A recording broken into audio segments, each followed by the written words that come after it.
Welcome to the deep dive.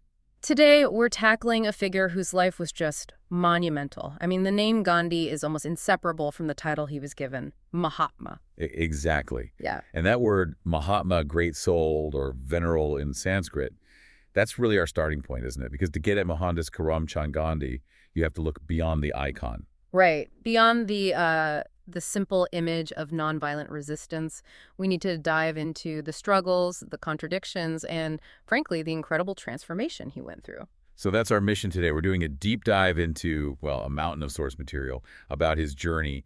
We want to trace how this shy, quite ambitious young lawyer trained in London Spends 21 really defining years in South Africa. and then returns home at 45 to become this global figure leading India's independence. And that evolution is key. It wasn't like he arrived fully formed. His ideas, his methods, they developed over time.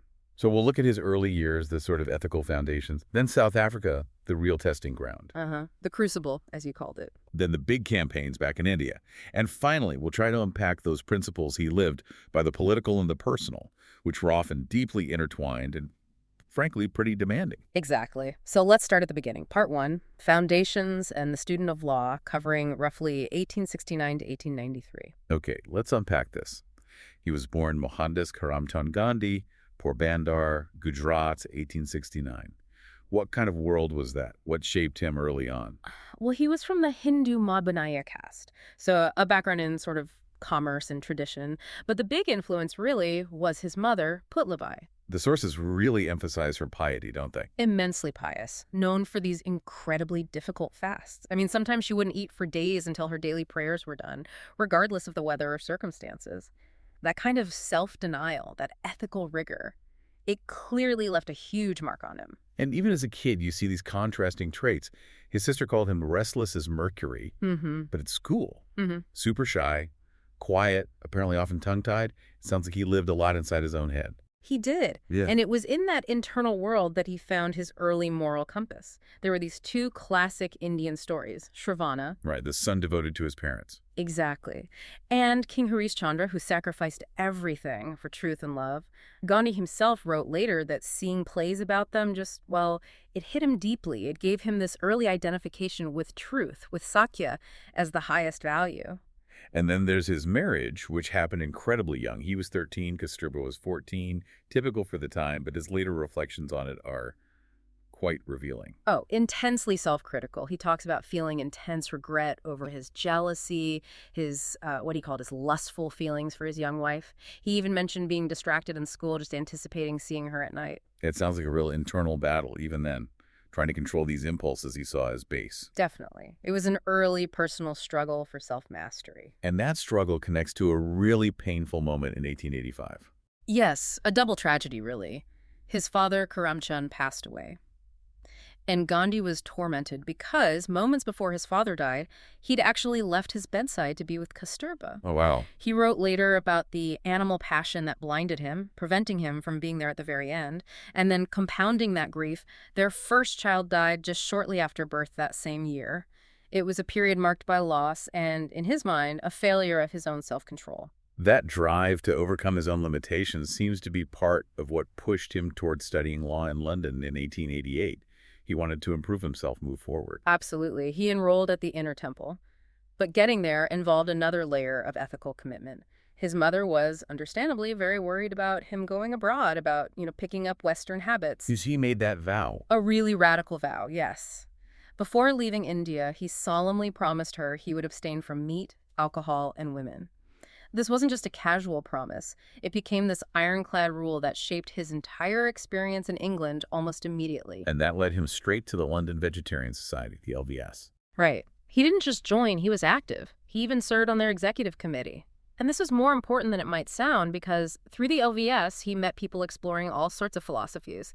It actually encouraged him to read the Bhagavad Gita properly for the first time, to really engage with Eastern thought in a more intellectual way. And it's within the LVS that we see his first real public stand on principle. It's a fascinating little story, almost a microcosm of his later methods. It really is. A small incident, but very telling. The LVS president, a man named Arnold Hills, quite influential, a big donor, Okay. he wanted to kick out another committee member, Thomas Allinson. Why? Because Allinson was advocating for birth control, which Hills thought was immoral and undermined the society's image. Now, the key thing here is that Gandhi actually agreed with Hills about birth control itself, didn't he? He wasn't a fan of it either. Exactly. He shared Hills's moral objection to birth control at the time, but, and this is crucial, he fiercely defended Allinson's right to hold a different view. Ah, so it wasn't about the issue itself, but the principle of allowing dissent. Precisely. He argued you couldn't just exclude someone because you disagreed with their stance, especially not on procedural grounds related to a separate issue. Here you have this incredibly shy young man who apparently couldn't even bring himself to speak his defense aloud. He had someone else read his written statement. Wow. Yet he's standing up to the powerful president on principle, defending someone whose views he doesn't share. It's all about the process, the tolerance for difference. That's pure satyagraha in embryonic form, isn't it? Prioritizing procedural justice and the right to differ over the immediate moral argument. Absolutely. Even though they voted Allinson out anyway, that moment showed that his personal shyness took a back seat when a core principle was at stake. He was called to the bar in '91, returned to India, all set to be a lawyer. And then face planted. Pretty much, yeah. His attempt to practice law in Bombay was a complete flop. He famously said he was psychologically unable to cross-examine witnesses. That shyness again. It crippled him in court. It did. He ended up back in Rajkot, sort of struggling, doing minor legal work, until this lifeline came from South Africa. A merchant named Dada Abdullah needed legal help with a case in Natal. So a fresh start. A 1-year contract, 105. Not a huge amount, but it was a way out, a chance. So in 1893, he sails for South Africa, professionally humbled, ethically quite rigid already, but looking for an opportunity. And you can really see how those personal ethics, the vow, the vegetarianism, that LVS fight, trying to overcome his own sense of failure, laid the groundwork. It's like he was unknowingly building the moral toolkit he'd need. He was cultivating the inner strength, the moral rigor that he would later demand from millions. South Africa would force him to use it. Right. Which brings us neatly to part two. The Crucible of South Africa, 1893 to 1914. This is where everything changes, where the private man is forced into the public arena. And it happens almost immediately upon arrival. The sources are stark. He arrives in 1893, a London-trained barrister with a first-class train ticket, expecting a certain level of respect within the British Empire. But that's not what he got. Not at all. He ran headfirst into the brutal reality of racial discrimination against Indians. The famous incident at Pietermaritzburg Station, thrown off the train for refusing to leave the first-class carriage, then beaten by a stagecoach driver for refusing to sit on the floor near the driver's feet, kicked off a public footpath in Pretoria by a policeman. It was just one humiliation after another. And he'd arrived thinking of himself as, what was it, a Briton first and an Indian second. Yeah. Believing his status afforded him some protection. Exactly. He believed in the system, in the empire's supposed fairness.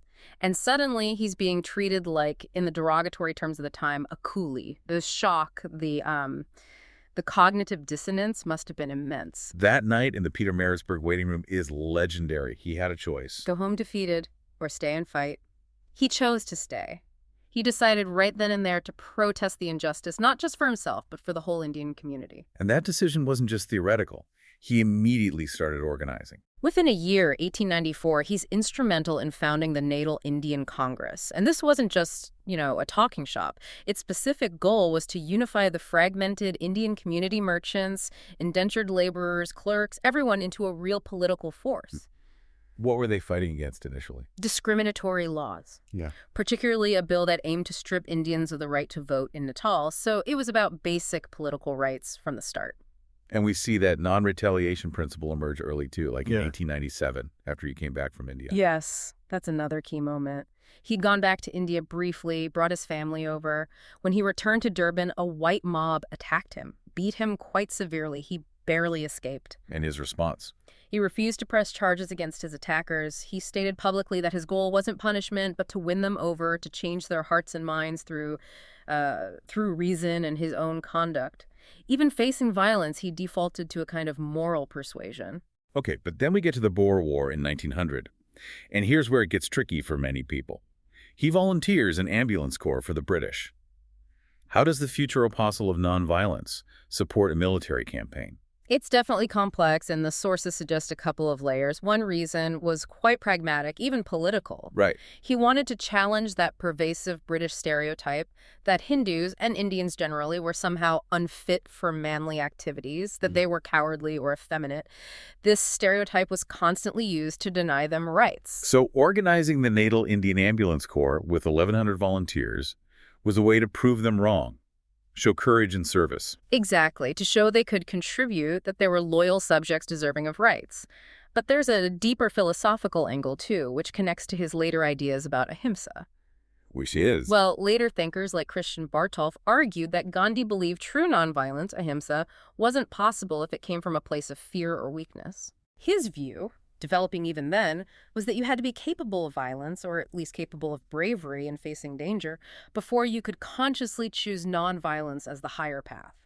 Nonviolence out of cowardice meant nothing. So serving in the war, facing danger, carrying wounded soldiers under fire, which they did, famously at Spienkop. Yes, and they received the Queen's South Africa Medal for it. That was demonstrating the courage necessary to later choose nonviolence from a position of strength. That seems to be the underlying logic. First, prove you're not a coward. Then you can embrace the superior moral force of ahimsa. It's a step-by-step thing in his mind. Okay. The big catalyst for his specific method, satyagraha, comes a few years later, though, in 1906.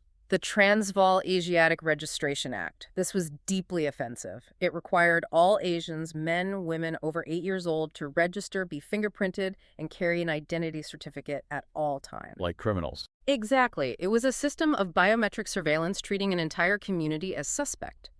Gandhi initially explored voluntary registration, but quickly saw it as an unacceptable assault on basic human dignity. And this sparks the first use of satyagraha. Yes. At a huge mass meeting in Johannesburg, September 11th, 1906, he introduces this still evolving methodology, satyagraha, literally truth force, or holding on to truth. It meant organized, nonviolent, non-cooperation, resisting the law, peacefully, accepting the consequences, aiming to convert the opponent through soul force, not physical force. Now, before we leave South Africa, we have to address the elephant in the room.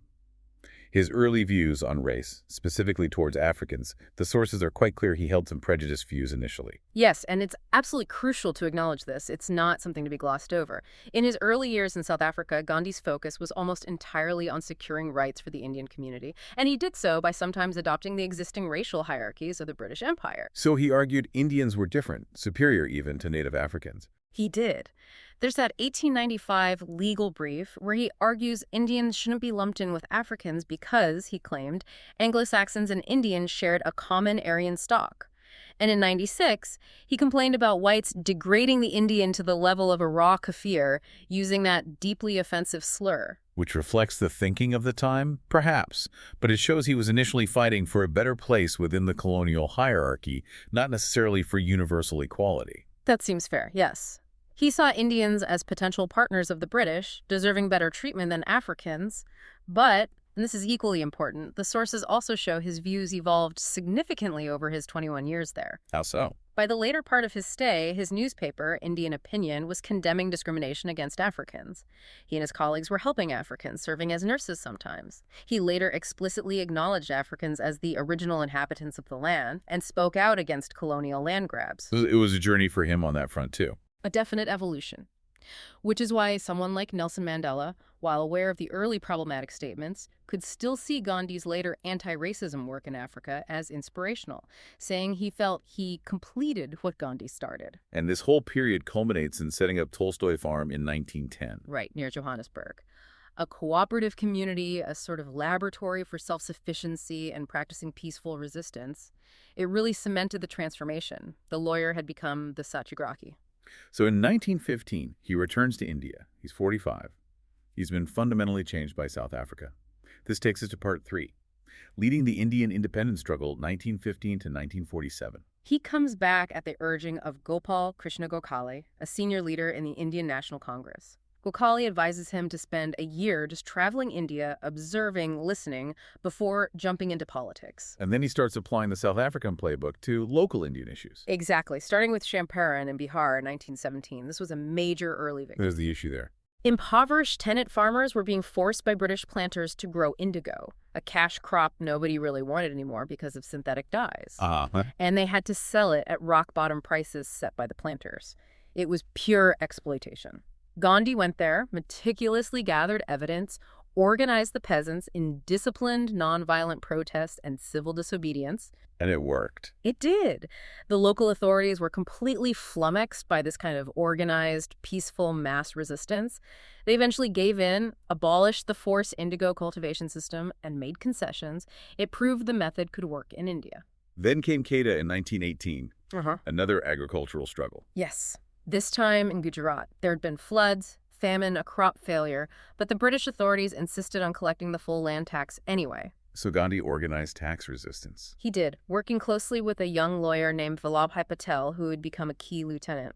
They organized the peasants to pledge non-payment, even if it meant losing their land. They held firm for months, completely non-violently. And the outcome? Again, the government eventually had to compromise. They agreed to suspend tax collection for that year and the next and return confiscated property. These wins in Champaran and Quetta were huge. They showed Gandhi could mobilize the rural masses and that satyagraha was a powerful tool against civic grievances. But the national political scene really heats up after World War I, right? There was a lot of expectation. Huge expectation. India had contributed massively to the British war effort, soldiers, resources.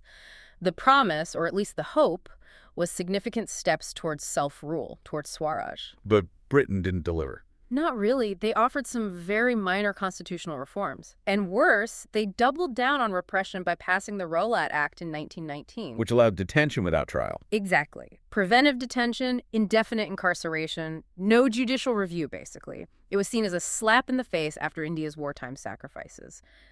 This is what prompts Gandhi to call for a nationwide satyagraha. And this leads into one of his most strategically complex moves, his support for the Khilafat movement. Why did he back a movement focused on the Turkish Caliphate? Pure political strategy aimed at forging Hindu-Muslim unity. The Khilafat issue deeply agitated Indian Muslims, mostly Sunnis, who saw the post-war dismantling of the Ottoman Empire and the Caliphate as an attack on Islam itself. So Gandhi saw an opportunity. A golden opportunity, he thought, to bring Hindus and Muslims together on a common platform against the British. By championing the Khilafat cause, he gained immense support from Muslim leaders and communities, temporarily papering over communal tensions. But not everyone was convinced this was controversial. Highly controversial. On the Hindu side, figures like the poet Rabindranath Tagore were deeply skeptical. They questioned why the Indian independence movement should tie itself to what they saw as a pan-Islamic, somewhat backward-looking cause. And on the Muslim side? Muhammad Ali Jinnah, who was then in the Congress Party but becoming increasingly alienated, strongly opposed Gandhi's whole non-cooperation approach. Jinnah was a constitutionalist. He believed in negotiation and working within the system. He saw Gandhi's mass movements as chaotic, potentially violent, and ultimately counterproductive. So you already see that fundamental clash in strategy between Gandhi and Jinnah years before partition. Absolutely. It's a crucial early indicator of the diverging paths they would take. The tension around the Rowlatt Act boils over with the horrific Jallianwala Bagh massacre in Amritsar, April 1919. A truly brutal event. General Dyer orders his troops to fire, without warning, into a dense, peaceful crowd gathered in an enclosed garden Jallianwala Bagh. They were protesting the Rowlatt Act. Men, women, children, Hindus, Muslims, Sikhs. Hundreds were killed, many more wounded. Dyer blocked the exits first. An absolute atrocity. And it galvanized the entire country against the British. It did. But Gandhi's reaction was, again, somewhat unexpected. He condemned the British brutality, of course, but he also criticized... His own side. Yes. He was so committed to absolute nonviolence, ahimsa, that he criticized Indians who had responded to the repression with sporadic violence or destruction of property elsewhere. He insisted that the response to governmental hate must be pure love or nonviolence. He demanded stricter adherence to the nonviolence pledge. For him, the massacre reinforced the need for complete Swaraj self-rule because the British system was inherently violent. This period also sees him really pushing the economic dimension of independence with Swadeshi. Right. Swadeshi, meaning of one's own country. This was the call to boycott foreign goods, especially British cloth, which had decimated India's traditional textile industry. And promoting khadi, the homespun cloth. Passionately. He urged everyone, rich and poor, to spin their own yarn and wear khadi. It was symbolic, identifying with the poorest villagers, but also practical. It was a direct economic assault on British imports and aimed to build self-reliance. Wearing khadi became the uniform of the independence movement. His leadership of the non-cooperation movement eventually lands him in jail in 1922. Yes, charged with sedition. He gave a famous speech at his trial, essentially pleading guilty to disaffection towards the government. He was sentenced to 6 years. But he didn't serve the full term. No, he was released early in 1924 after an appendicitis operation and due to his generally poor health. But he came out to a changed landscape. How so? The non-cooperation movement had largely fizzled out in his absence. Crucially, the Khilafat movement had collapsed. Kemal Ataturk abolished the caliphate in Turkey itself, making the whole issue moot. And tragically, the Hindu-Muslim unity Gandhi had tried to build had fractured. Communal riots were breaking out again. It must have been deeply discouraging for him. Which sets the stage for his next major campaign, maybe the most iconic of all, the Salt Satyagraha in 1930. This is where things get really dramatic. Absolutely. The Salt March is probably the single most famous image associated with Gandhi, and for good reason. It was a masterstroke of political theater and moral resistance. It started with that letter to the Viceroy, Lord Irwin. An extraordinary letter. He basically lays out the case against British rule, calling it a curse that has impoverished India. He makes this incredibly pointed comparison between the Viceroy's enormous salary and the average Indian's income. Over 5,000 times India's average income, he wrote. It framed the struggle in stark economic terms. And the target was the salt tax. Why salt? Because salt was a basic necessity, used by everyone, rich and poor. But the British government had a monopoly on its production and sale and imposed a heavy tax. It was a perfect symbol of colonial exploitation hitting the poorest hardest. So the plan was the Dandi March. A 24-day, 388-kilometer, about 240 miles, trek from his ashram to the coastal village of Dandi. He started with just 78 carefully chosen followers. But it grew. Massively. As they walked through villages, thousands joined in or lined the route. It became this huge national event, a pilgrimage almost. The goal was simple: reach the sea and make salt illegally by evaporating seawater, thereby defying the British monopoly and the tax. And the climax wasn't just the march itself, but what happened afterwards at the Dharasana Salt Works. The accounts from journalists there, like Webb Miller. Yes, Webb Miller's reporting for United Press was crucial. It brought the reality of the repression to a global audience. After Gandhi was arrested for initiating the salt-making, the protests continued. At Dharasana, volunteers, led by figures like Sarojini Naidu, planned to non-violently walk into the salt works and claim the salt. And the police response. Brutal. Miller described it vividly. Lines of disciplined, completely non-resistant protesters walking forward, and the police just wading into them with steel-tipped, lathis, heavy bamboo sticks. Beating them down. Systematically. Miller wrote about sickening thuds, men falling like 9 pins, skulls fractured, shoulders broken, lying unconscious. But crucially, none of them fought back. They just kept coming, wave after wave, enduring the blows. That image of peaceful protesters absorbing brutal violence without retaliating must have been incredibly powerful internationally. Devastating for Britain's image. Miller's dispatches were published worldwide. It showed the moral bankruptcy of violently suppressing peaceful protest. And the role of women in the Salt Satyagraha was also significant. How so? Gandhi had initially hesitated about involving them, right? He did, fearing the British might accuse him of using women as a shield, or that the women might face unacceptable violence. But thousands of women disregarded his caution and joined in enthusiastically picketing liquor shops, protesting, facing arrest and abuse alongside the men. It was a major moment for women's participation in public life in India. The sheer impact of the Salt Satyagraha forces the British to negotiate. Yes, it leads to the Gandhi-Irwin Pact in 1931. Irwin agrees to release political prisoners, and Gandhi agrees to suspend civil disobedience and attend the Second Roundtable Conference in London to discuss constitutional reform. So Gandhi goes to London as the sole representative of the Indian National Congress. He does, and he makes quite a statement there, too, choosing to stay in Kingsley Hall in the working-class East End, meeting textile workers in Lancashire whose jobs were affected by the Swadeshi boycott. It reinforced his image as a man of the people. But the conference itself was a disappointment. A major disappointment for Gandhi and Congress. The British skillfully steered the conversation away from immediate independence or dominion status. They focused instead on the complexities, the demands of the princely states, the concerns of various minorities, Muslims, Sikhs, Christians, Anglo-Indians, untouchables. It became clear Britain wasn't ready to grant real power. And this is when Winston Churchill really unleashes his famous disdain for Gandhi. Oh, yes. Churchill was implacably opposed to Indian independence and saw Gandhi as the main obstacle. He delivered that incredibly famous, venomous line, calling Gandhi a seditious Middle Temple lawyer, now posing as a fakir of a type well known in the East, striding half naked up the steps of the viceregal palace. Wow. Strong stuff. Churchill consistently painted him as a dangerous fanatic. Ironically, this kind of high-profile attack from someone like Churchill probably only boosted Gandhi's standing in many eyes. Back in India, the struggle continues, and another major conflict arises over the communal award in 1932. Right. The British proposed a new constitution that included separate electorates not just for Muslims and Sikhs, but also for the depressed classes, or untouchables as they were then called. Gandhi opposes vehemently. Why? He was in prison at the time, but he saw separate electorates for untouchables whom he started calling Harijans, meaning children of God, as a disastrous step. He feared it would permanently divide them from the rest of the Hindu community, fragmenting the independence movement and potentially creating lasting social fissures. He felt it undermined the fight against untouchability itself. So he undertook another fast. A fast unto death from Yerwada jail. This put immense pressure on everyone, particularly on Dr. B.R. Ambedkar, the main political leader of the Untouchables, who had initially favored separate electorates as a way to guarantee political power for his community. Leading to the Pune Pact. Exactly. Ambedkar, under huge pressure and concern for Gandhi's life, agreed to a compromise. The Pune Pact scrapped the separate electorates, but significantly increased the number of reserved seats for the depressed classes within the general Hindu electorate.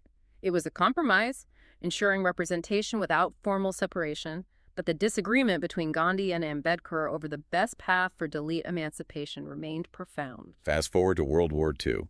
India is dragged into the war without consultation, leading to the Quit India movement in 1942. Gandhi and the Congress were clear.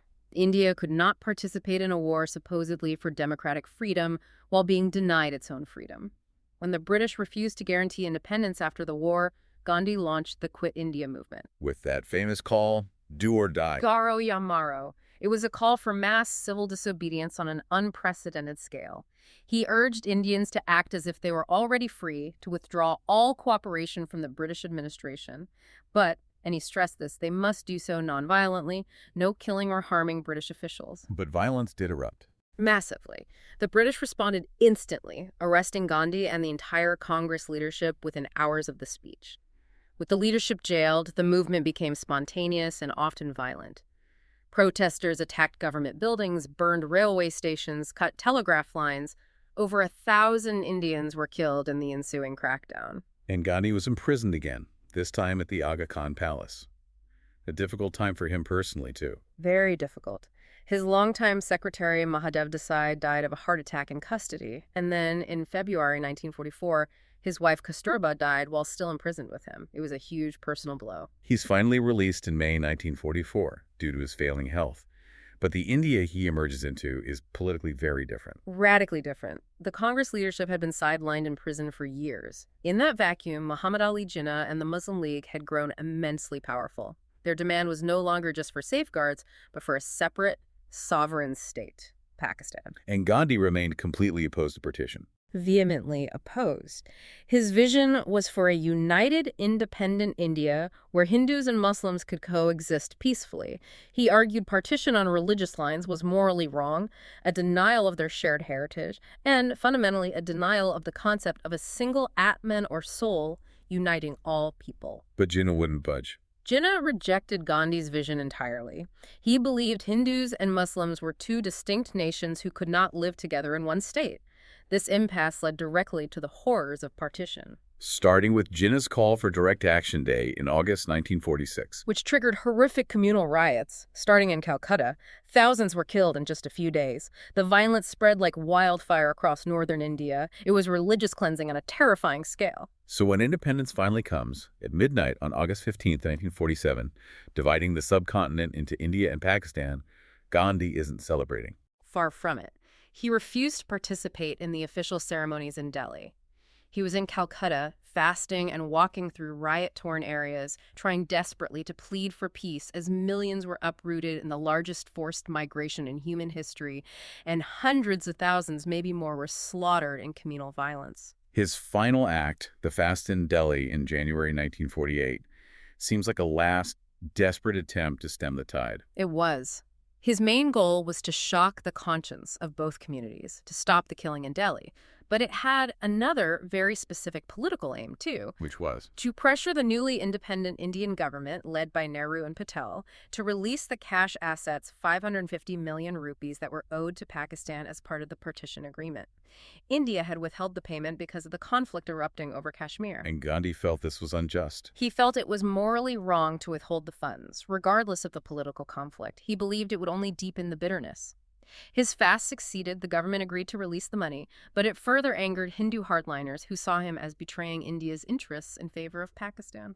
Which brings us to the bedrock of all this action, Part 4. His principles, practices, and beliefs. What drove him? It all comes back to Satya, doesn't it? Truth. Absolutely. His entire life, as he described it, was a series of experiments with truth. Discovering Satya and living by it was his ultimate goal. He famously summed it up: truth is God. And Satyagraha, his method, flows directly from that. How does the philosophy connect to the action? It's deeply rooted in Hindu philosophy, particularly Advaita Vedanta. The core idea of Advaita is non-dualism, the belief that underlying the apparent diversity of the world is one single ultimate reality. And the concept of Atman. Crucial. Atman is the individual soul, but in Advaita, the individual soul is identical to Brahman, the universal soul or ultimate reality. So the same divine essence is within every single being: you, me, the person protesting, the soldier oppressing them. So if everyone shares the same essential soul, then harming another person is, in a metaphysical sense, harming yourself, harming God, harming truth. Ahimsa, non-harm or non-violence, becomes not just a moral preference, but a logical consequence of this worldview. so Satyagraha isn't just passive resistance. It's an active force aimed at what? Converting the opponent. Exactly. It's soul force. The aim isn't to coerce or defeat the opponent, but to awaken their own sense of truth and justice, to purify them, to lift the conflict onto a higher moral plane. It requires immense self-discipline from the Satyagrahi: no impatience, no barbarity, no insolence, as Gandhi put it. It relies on self-suffering, willingly accepting punishment, without retaliating as the means to melt the opponent's heart. But we keep coming back to that nuance about nonviolence and cowardice. It wasn't absolute pacifism in all circumstances for him. No, and this is often misunderstood. He saw ahimsa as infinitely superior to violence. But but he explicitly stated he preferred violence to cowardice. You quote that again, striking. He said he would rather have India resort to arms in order to defend her honor than that she should, in a cowardly manner, become or remain a helpless witness to her own dishonor. So for him, courage was the prerequisite. Nonviolence was the highest form of courage. But if you didn't have the courage for nonviolent resistance, then fighting back physically was better than passive submission out of fear. Precisely. Nonviolence had to be the choice of the strong, the brave. If it stemmed from weakness or fear, it lost its moral power. You had to be capable of resisting, preferably non-violently, but resisting nonetheless. Let's talk about brahmacharya. This goes way beyond just celibacy for him. Oh, much further. He took the vow of sexual abstinence in 1906 when he was 37. But for Gandhi, brahmacharya meant complete control over all the senses, not just sex. It extended to diet, hence his experiments with food, like giving up cow's milk because he thought it stimulated passion, to speech, to thought. It was about achieving perfect self-mastery, conserving vital energy, which he believed was essential for spiritual growth and for wielding soul force effectively in the political realm. He felt personal purity was linked to political power. But this led him to some very controversial practices later in life, particularly after Kasturba died. These experiments with celibacy. Yes, these are perhaps the most difficult and debated aspects of his later years. Starting around 1945 and intensifying after Kasturba's death in 44, he undertook practices to test his control over his vow of celibacy. Which involved sleeping near or even in the same bed with young women. Yes, including, towards the very end of his life, his grandnieces, Manu and Abha, who were teenagers or very young women at the time. Often the sources say he and the women involved would be naked. And the reaction to this was immediate criticism. Intense criticism, even from within his inner circle.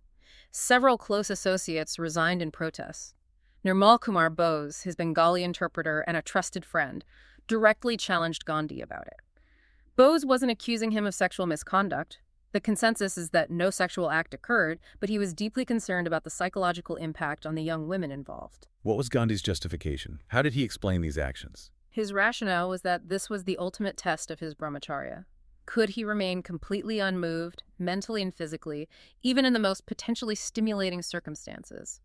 He felt that if he couldn't, his claim to spiritual purity, his status as a Mahatma, was potentially fraudulent.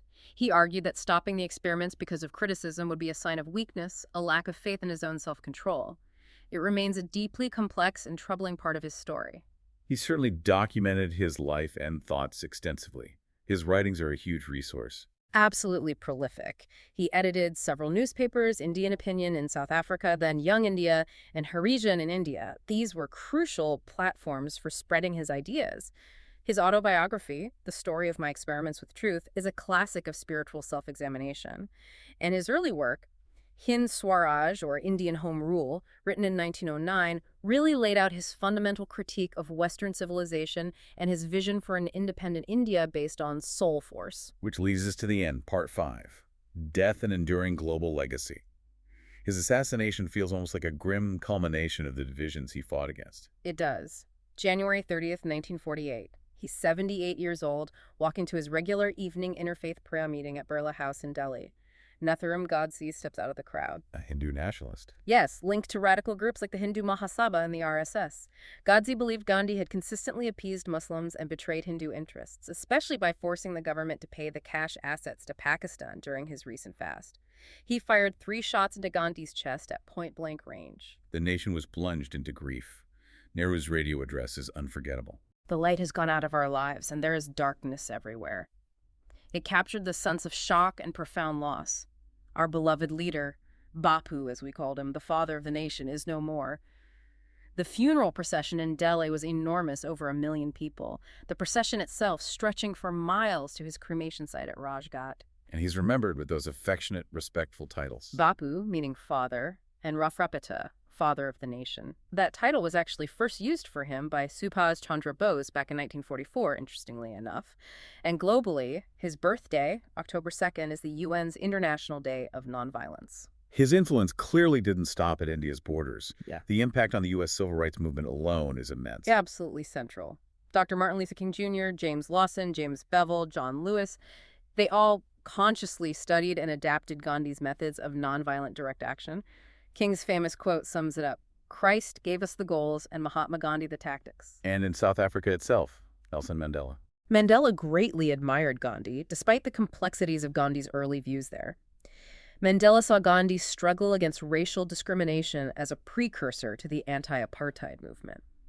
Scholars often say Mandela completed what Gandhi started in the fight for a non-racial democracy in South Africa. Even someone like Albert Einstein recognized his unique stature. Einstein had a profound respect for him, called him a role model for the generations to come, and predicted his moral influence would outlast the brutal, violent forces of their time.